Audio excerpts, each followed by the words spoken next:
Là, il y a un an, j'ai tout plaqué, j'ai plaqué mon boulot, j'ai plaqué mon appart et j'ai pris mon sac à dos et je suis partie à l'autre bout du monde. Hello, bienvenue pour cette nouvelle vidéo sur World Trippeuse, merci beaucoup d'être là. Aujourd'hui, je vais vous parler de mon tour du monde solo. Ça a été souvent un sujet et des questions de mais pourquoi, mais comment tu fais pour partir toute seule, t'es une femme en plus, c'est dangereux, comment tu fais? Donc voilà, je vous fais cette vidéo pour un peu vous parler de mon expérience et j'espère vous donner envie de partir parce que je pense que c'est la plus belle expérience de ma vie et celle qui m'a le plus appris. Donc voilà, il y a un an, j'ai tout plaqué, j'ai plaqué mon boulot, j'ai plaqué mon appart et j'ai pris mon sac à dos et je suis partie à l'autre bout du monde. J'ai commencé par la Thaïlande, ensuite je suis allée au Laos, au Vietnam, au Cambodge, au Sri Lanka, à Singapour, aux États-Unis, au Mexique, au Guatemala. Et je suis rentrée en France, ensuite je suis partie en Espagne, au Portugal et en Italie. Donc là, je suis de retour en France. Donc voilà, tout ça, ça a pris à peu près un an.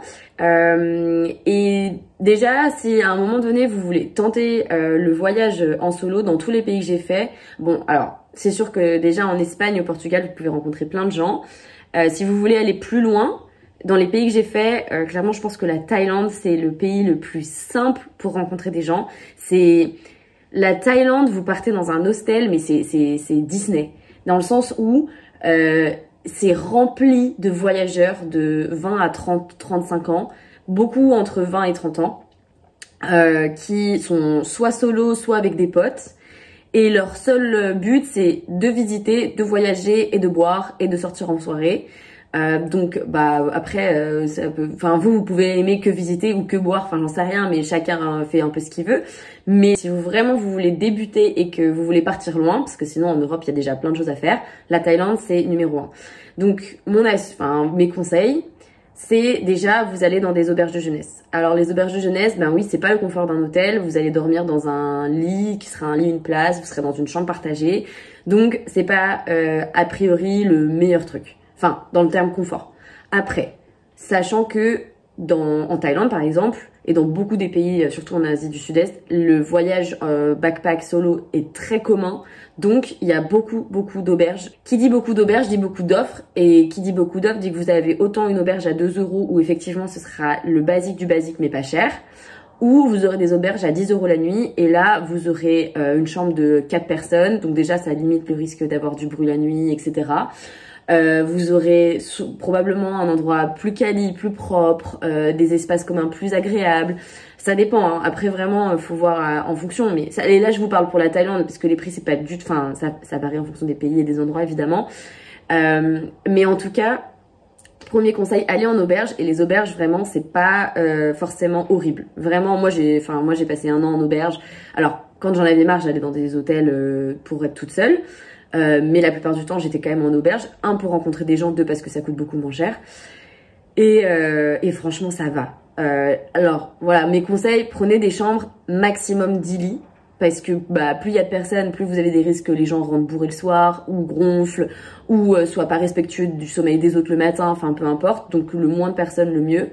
En tant que femme solo, quand j'ai commencé à voyager, j'ai toujours pris des chambres pour des femmes dans beaucoup de pays donc quand je dis beaucoup de pays, c'est surtout Amérique du Sud, Amérique centrale, Amérique du Sud et Asie du Sud-Est. C'est vraiment les 2 destinations les plus communes pour les voyageurs solo entre 20 et 30 ans, peut-être même 35 ans.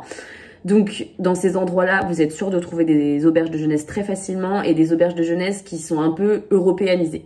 Donc, vous avez, en fait, vous avez tout comme si vous étiez, tout. Dans le sens où vous allez vous coucher, il y a votre lit, mais il y a une petite tablette avec une petite lumière, avec une prise pour charger votre téléphone.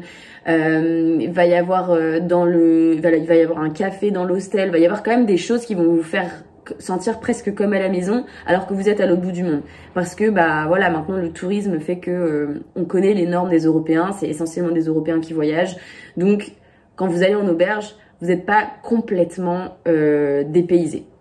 Donc voilà, mon conseil, si vous voulez rencontrer des gens, allez en auberge. Prenez-vous une chambre avec pas trop de monde. Si vous êtes une femme et que voilà vous commencez, vous êtes un peu pas sûr de la sécurité, etc. Si vous voulez être plus à l'aise, prenez une chambre que de femmes. Après, même si vous vous en foutez de la... Enfin, non, personne s'en fout de la sécurité, mais je veux dire, moi personnellement, j'ai jamais eu de problème. Mais même si c'est pas un point important pour vous, Dans tous les cas, j'ai toujours mieux dormi dans un dortoir de femmes. C'est plus calme. C'est franchement les fois où j'ai été réveillée par des personnes bourrées rentrant de soirée, c'était toujours des mecs. Désolée, hein, je veux pas faire de guerre ou quoi, mais quand même dans un dortoir de femmes, j'ai été souvent plus tranquille et il y a beaucoup de femmes qui font ça, ce qui fait que ça m'est arrivé parfois d'être toute seule dans un dortoir mixte alors qu'il y avait plein de femmes dans un dortoir de femmes. À voir. Franchement, le dortoir femme peut être une bonne option si vous êtes une fille pour faire des rencontres. C'est peut-être aussi plus simple parfois de parler à une autre fille qu'à un autre homme. Enfin voilà, chacun fait comme il veut. Mais c'est mon conseil. Donc les auberges de jeunesse, parce que vous allez rencontrer des gens, je sais pas, ça devient tellement simple. Vous êtes là, vous êtes dans une chambre, dans un dortoir, il y a une fille qui est en train de faire son lit ou je sais pas, qui vient d'arriver, bah vous dites bonjour et alors tu viens d'où, tu vas faire quoi, c'est quoi tes plans pour demain, est-ce que t'as vu telle citadelle, est-ce que t'as vu tel temple, est-ce que t'as prévu d'y aller, ah bah j'y vais demain, ah bah on y va ensemble et hop ça se fait comme ça. Ou est-ce que tu sais est-ce qu'il y a un truc à faire ce soir, bah je voulais aller dans un bar, bah moi aussi, bah on y va ensemble et basta. Et en fait ça se fait comme ça et c'est pour ça que je dis tous les jours en fait, bah ça devient assez simple de faire des rencontres parce que, alors ça dépend de vous, il faut que vous alliez vers les autres, les autres ne vont pas toujours venir vers vous, donc il faut avoir le courage de parler aux autres, et si vous voulez je pourrais refaire une autre vidéo à ce sujet, mais en tout cas, vraiment, enfin mon point c'est pas parce que vous voyagez seul, vous partez seul que vous serez seul, pas du tout, et je pense que personne n'a envie de faire ça, on n'est pas des êtres pour rester seul très longtemps. Je comprends complètement l'idée de se dire je veux pas être avec des touristes, je veux pas être avec des Européens, moi je pars à l'autre bout du monde pour être avec des locaux, et c'est ok, mais vous pouvez faire un peu de tout. Enfin moi perso quand je suis allée au Pérou, j'ai à la fois dormi chez l'habitant et en même temps j'ai dormi à des auberges de jeunesse, enfin en même temps non, mais à une autre nuit j'ai dormi dans une auberge de jeunesse, une autre nuit j'ai dormi dans un hôtel, enfin vous pouvez un peu varier votre voyage, vous n'êtes pas obligé de faire que l'un ou que l'autre, donc voilà, c'est un peu mon conseil. Donc les auberges de jeunesse, enfin vraiment le meilleur endroit, soit parce que vous allez vous parler dans la chambre, soit dans les salles communes, dans la cuisine. Souvent il y a des auberges de jeunesse qui organisent aussi des events, par exemple des dîners ou des soirées quiz, des soirées, des party night, où là c'est, alors faites gaffe, il y a des hostels et ça s'appelle des party hostels, souvent c'est écrit dans la description. En Thaïlande j'avais carrément reçu un message à l'avance en me disant est-ce que vous avez bien vu que c'était un party hostel, si vous voulez pas venir on vous rembourse, donc trop sympa. Parce que les parties hostels, ça veut dire musique à fond jusqu'à au moins 2 h du mat et des gens bourrés un peu partout. Donc après, ça dépend de votre mood. Parfois, vous pouvez juste aller à l'hostel soirée pour la soirée et rentrer et pas forcément y dormir. Donc à vous de voir. Moi perso, j'évite les parties hostels parce que je trouve que j'ai peur de mal dormir. Et puis en plus, c'est souvent pas hyper clean. Donc j'avoue que j'évite un peu, mais par contre je vais faire des soirées là-bas et après je rentre dans mon hostel. Donc voilà, donc les dortoirs, les salles communes, les soirées, c'est les meilleurs endroits pour rencontrer des gens, toujours autour de l'auberge de jeunesse. Après, un autre moyen aussi, c'est de faire des excursions. Donc moi je fais très souvent une excursion, alors en Asie une excursion ça coûte 10 balles, 20 balles, ça dépend de ce que vous faites, ça peut être une randonnée, ça peut être une visite d'un temple avec un guide, etc. Donc selon les excursions, vous n'allez pas forcément rencontrer des gens de votre âge, ça peut arriver et dans ce cas-là, bah pareil, n'hésitez pas à aller parler aux gens. Mais c'est vrai que ça arrive pas toujours, donc à vous de voir. Par exemple, enfin en tout cas en Asie du Sud-Est et en Amérique latine, encore une fois, c'est quand même très souvent des jeunes. Après, plus l'excursion est chère, moins vous allez avoir des jeunes. Ça, c'est la logique. Donc à vous de voir, mais si vous faites une excursion à la journée à 20 €, il y a quand même moyen qu'il y ait beaucoup de jeunes de votre âge, enfin en tout cas du mien, et que vous puissiez rencontrer des gens même si vous êtes tout seul. Donc ça c'est mon autre conseil. Surtout en Asie du Sud-Est, il y a beaucoup de jeunes, genre 18-20 ans. Il y a beaucoup d'Allemands, beaucoup d'Anglais qui font un gap juste après le bac, avant de commencer leurs études.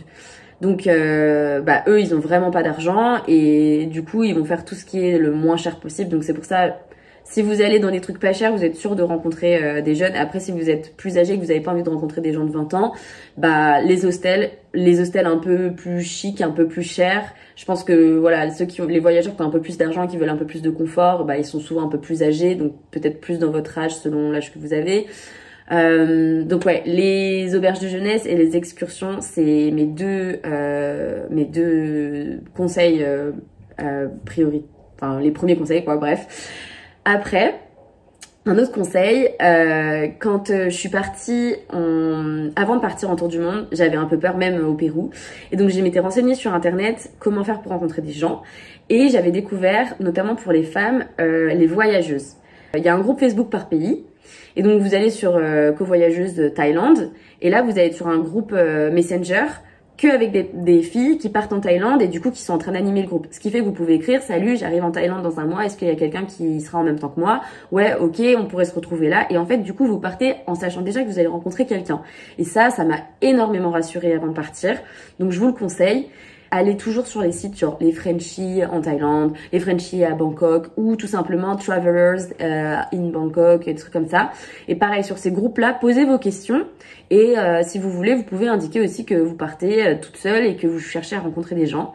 Maintenant, sur les groupes Facebook, big warning parce que vous risquez d'avoir Jean-Michel qui vous écrit: salut, tu veux venir chez moi, nanana. Bon bref, faites un peu gaffe quand c'est un groupe Facebook.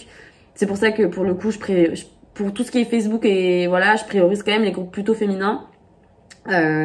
Mais même, enfin, dans tous les cas, Jean-Michel, il peut toujours faire un commentaire et puis vous le laissez passer. Mais en tout cas, n'hésitez pas à poser des questions sur les groupes Facebook ou juste à aller sur ces groupes-là pour avoir des infos et ça peut vous faire déjà un petit réseau quand vous arrivez et ça peut être cool et ça peut vous rassurer. Donc voilà, c'est tous mes conseils pour que vous passiez un bon voyage et vous rassurer sur l'idée que partir seul, ça veut pas dire rester seul. Moi, j'ai fait plein de superbes rencontres pendant tout mon voyage, des gens plus jeunes, des gens moins jeunes, des locaux, des Européens, beaucoup d'Australiens.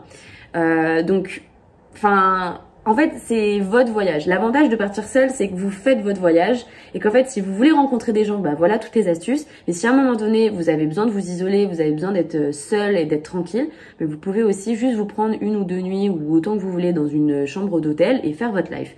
Et vous pouvez très bien aussi aller dans une auberge et parler avec personne. C'est à vous de voir. Mais disons que je pense qu'au bout d'un moment, c'est bien de s'ouvrir, ça fait du bien de partager son expérience. Si vous avez vécu quelque chose de compliqué, difficile, bah peut-être que la personne en fait dans le lit d'à côté, elle a vécu la même chose et que vous pouvez en parler. Donc je trouve que c'est une super chose de pouvoir parler parce que les locaux c'est super, mais les locaux ils sont locaux, ils sont pas touristes, donc ils vivent pas la même chose que vous. Vous, peut-être il va y avoir un choc des cultures que le local, même si vous êtes très amis avec lui, il vivra pas la même chose. Vous pouvez vous lui en parler, mais il vivra pas la même chose que vous. Et moi, je trouve que c'est toujours très intéressant de parler avec des touristes et de se retrouver parce que là, à ce moment-là, vous êtes vraiment dans le même bateau. Donc voilà, c'est tous mes conseils pour aujourd'hui. N'hésitez pas à m'écrire en commentaire si vous voulez que je pousse un sujet et je vous ferai une autre vidéo là-dessus. Et bonne journée, à plus!